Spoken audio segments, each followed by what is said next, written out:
Hey guys, welcome to the Daily Sports Show with your host, Patton. And I'm glad you guys made it here. Let's get right into it with the IPL Big Clash Lucknow Super Giants versus Delhi Capitals in Lucknow. KL Rahul's match back with his former team that chose not to retain him. And did he show up? Lucknow started off amazing. They got off to a solid start and Markram and Marsh, the combo, really got things going. And all of a sudden, it looked like they might run away with this. 180, 200 score was on the cards, and suddenly that 14th over by Mukesh Kumar was what broke it open. He got two wickets off Marsh and Samad, and then suddenly this match looked like, you know, are they even going to score 150, 160? Nicholas Puran did not show up today, and now he's back. Couldn't take his orange cap back from Sai Sudarshan. Only got out for 9 runs, 5 balls. We had a cameo from Ayush Badoni, which really, in the last over, he had three fours to start the over. Then he got out. Rishabh Pant came in, which was weird. Everyone's wondering why did Rishabh Pant come in so late, and he did nothing. Got out on duck. David Miller, unlike his usual self, only 14 runs off 15 balls, which is you know, everyone knows David Miller is not that player that doesn't hit 150 plus strike rate. Um, but then it was all about Delhi, and this was a crucial clash. This was the clash for second place in the IPL. Probably cement your place in the top four or the possibility to make it to the playoffs for sure, at least. And Delhi did what they've been doing all year. Delhi came out. Uh, we did, Karun Nair did get out a little early just for 15 runs, but Abhishek Pural, he's been playing well the last few matches. Again, 51 runs, 36 balls. Really got that innings going with KL Rahul, who was just steadily steadying the ship, really showing that a first class Test cricketer can also play T20. He was just timing the ball, um, you know, hitting his fours, running the twos, and eventually he was the highest scorer of the match with 57 runs. KL Rahul brought us to victory, not out, from 42 balls, three fours, three sixes. Who knew, right? And then Akshar Patel, captain Akshar Patel, comes in, and he really just. It looked like the match might get stuck, even though Delhi did have wickets in hand, but. It's the IPL, it's T20, it can go anywhere. And all of a sudden, Akshar just, decided to take on the bowling of Bishnoi, and he hit him all around the park, and he hit four sixes, 1 4, 34 runs, 20 balls. I mean, it was a beautiful chase in 17.5 overs, pretty much 2 overs early. Delhi took away the match, and Delhi's now sitting pretty, second place in the overall standings, tied with GT, 6 wins in 8 matches, 2 losses. GT is up on net run rate. LSG's stuck still in fifth place because of their net run rate. The teams above them also have 5 wins. LSG's also played one extra match. Let's see how they fare the rest of the tournament. They still have a chance. They are playing well with the likes of Nicholas Puran, the combo at the beginning, of their innings, Markram and Marsh opening it up. I still see LSG making it to the playoffs. I mean, what do you guys think? Do you think who is it going to be this year? It's really tight at the top. There's still, I would say, about 6 7 teams that have a legitimate chance to make it to the playoffs. GT and Delhi, I would like to say they're pretty much cemented their place. RCB, could it be their year? Delhi, I'm a Delhi boy. I want Delhi. Like, maybe Delhi can be our year. They're looking really solid. Um, Punjab, LSG, maybe Mumbai makes it. I'm not really sure. KKR, I don't think so. I don't think anyone else really has a chance. Probably between the top six right now, Mumbai, LSG, Punjab, RCB, DC, GT. One of these teams are going to win. Today there's a important clash for Mumbai versus Sunrisers, who are sitting second from last. Mumbai really needs this win if they want to make it to that 5 win lock that's going on at the top of the order. Mumbai, if they do win this, they'll will cross LSG because they've played the same amount of games and they'll have a better net run rate. Um but let's see how that goes. And this IPL, I don't want to make any predictions, but it looks like it's going to be uh, Gujarat is looking solid again with their captain and Shubman Gill. Everyone's playing well in Gu- Gujarat for sure. And I'm not really sure who else. Butler is doing well for them. DC is really playing well. Delhi boy, I want them to win for sure. I'm always going to be having a bias, and I want Delhi to win. Punjab is playing well. I don't see them winning this year, to be honest. I feel their team's a little lacking. Could this be Kohli's like farewell? Everyone's wondering when is he going to actually retire. Probably has, I mean, a few more years in him, but you never know, right? He's at the end stage of his career. How many chances will he get like this? Uh, but it looks like it's GT and DC. These are the two teams, and the wild card I will say is LSG. I really like LSG's team.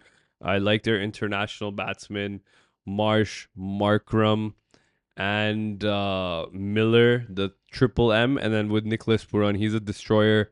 I feel Nicholas Puran will try to get that orange cap back. Right now, it's the GT boys, Sai Sudarshan at the top, and he's sandwiched in between Nicholas Puran, between him, Sai Sudarshan, and Josh Butler. And then we got Mitchell Marsh, Surya Kumar Yadav, and then Aiden Markram again, and then KL Rahul. These are the teams that are there. So let's see. These guys are playing well, and let's see how this goes. Hopefully, let's see. Welcome back, guys, and let's go move on to our next session, which is the NBA playoffs going on. I mean, we're all in love with the NBA playoffs right now. It's looking, quite amazing, and I'm loving every minute of it. What about you guys? Like, basketball is one of my favorite sports to watch. I follow basketball religiously, and the playoffs are nothing short of anything. And this is just, this year, no one knows. Like, the East for sure is, you know, people pretty much like Boston to come out of the East, and you know, people have a little bit of hope for the Cavaliers. It's probably going to be the Cavs versus the Celtics in the Eastern Final. But that Western Conference, let me tell you, that no one knows what's going to happen. I mean, it's wide open. And last night's games um, kind of proved to us what would happen. I think everyone knew the Grizzlies have no chance with the Thunder. And I think that's what it was yesterday. Um, I think the Thunder just proved that, they're just a league apart from the Grizzlies, and the Grizzlies did scrape themselves into the, 8th seed through the playoff. Um, However, it was a blowout again. OKC commanding 2-0 lead. SGA, 27 points, 8 rebounds, 5 assists, 2 steals. I mean, he was all right. You know, I feel there was a lot of things going on with Memphis, and I just feel they just don't have what it takes right now. They're just not there. Yes, Ja is their guy. Ja can make things happen. Ja Morant, come on, like everyone knows who's Ja Morant, but they just didn't really have any other production. Scottie Pippen Jr., 33% field goal percentage, 28% from the 3-point line. overall team, 32% from the 3 point line. That's not going to cut it against the number one team in the West.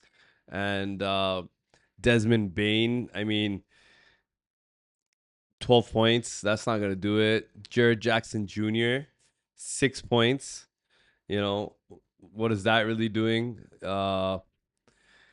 He had, sorry, 26 points, 6 rebounds.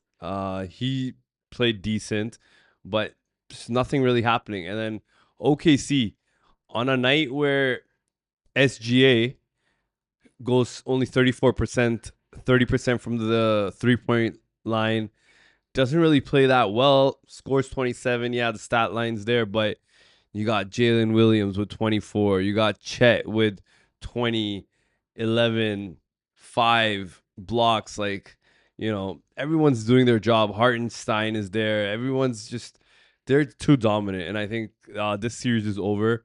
Um, this series is over.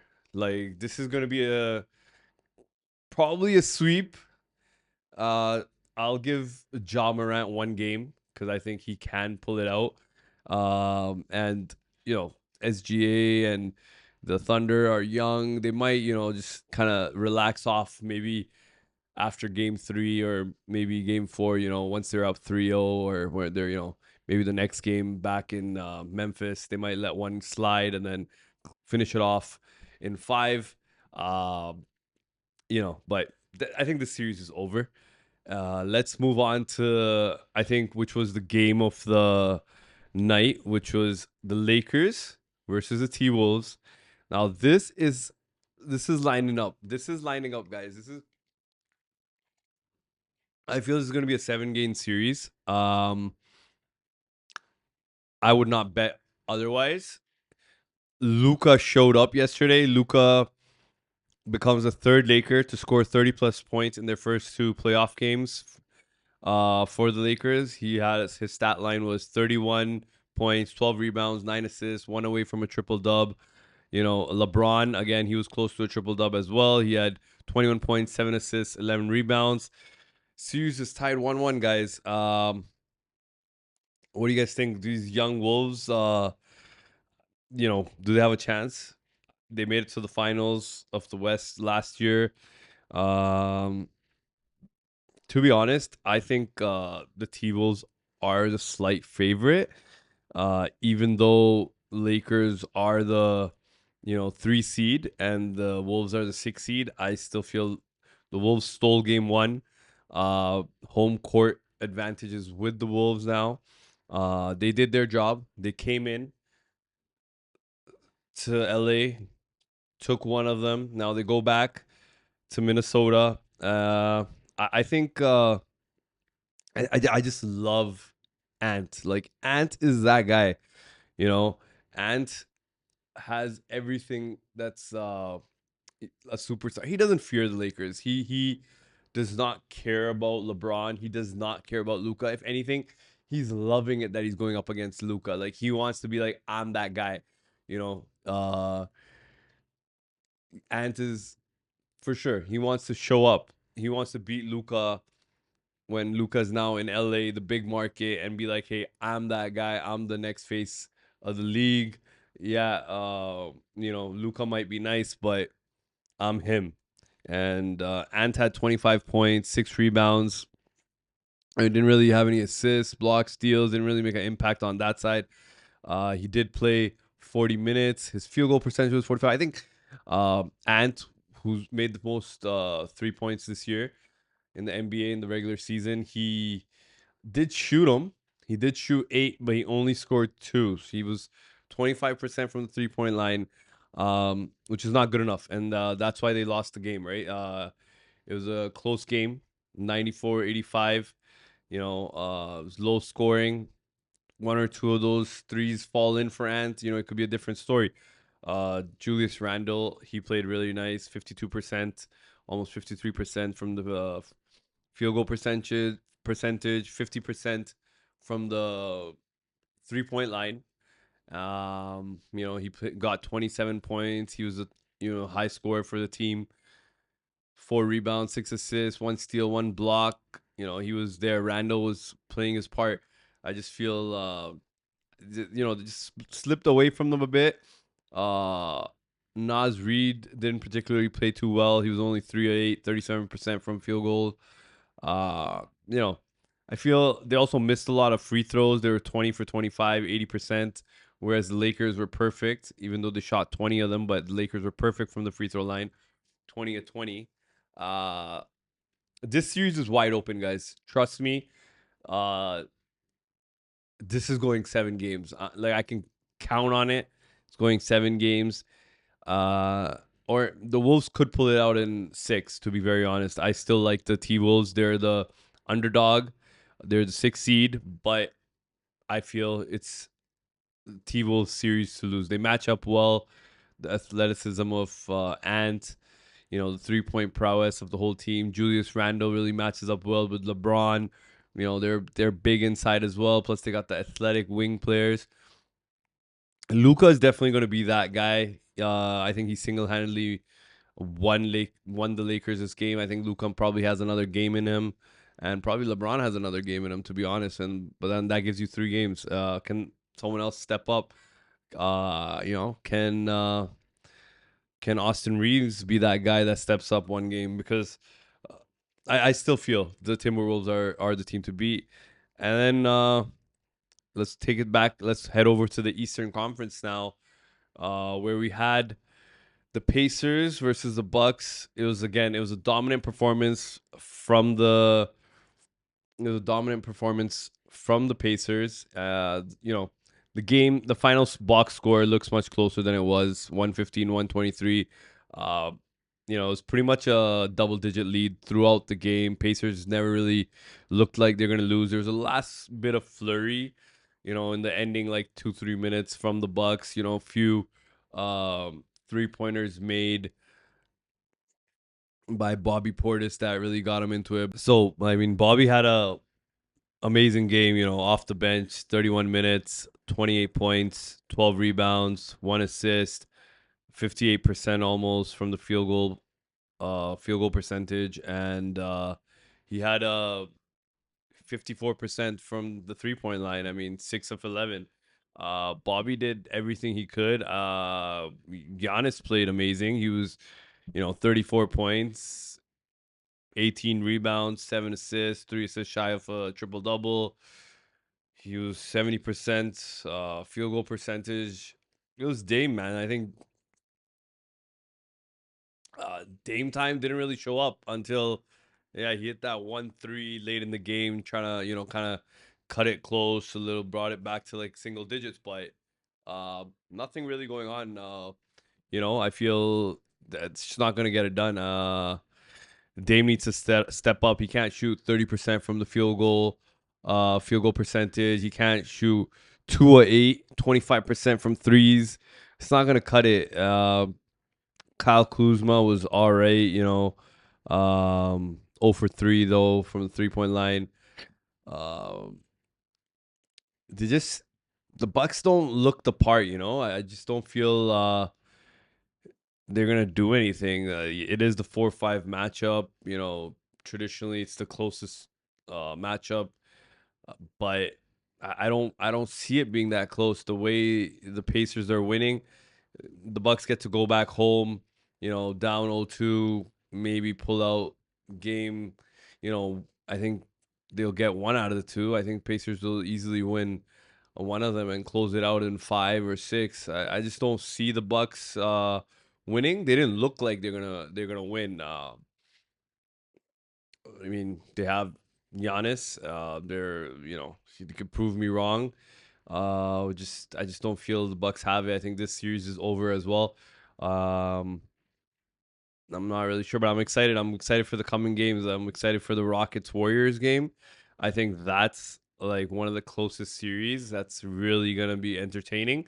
Uh, the Warriors did show their pedigree last game in game one, and Steph and Jimmy did what they had to do. But I mean, the Rockets are the 2 seeds. They're young guns. They're hungry, and I just don't see it being that easy. If the Warriors pull out game 2, I mean, it's over. It's might even be a sweep. But I highly doubt it. Like most of the other pundits out there that's talking about um, this series, I think a lot of them are still favoring the Rockets, and I think a lot of people are still calling for the Rockets in seven.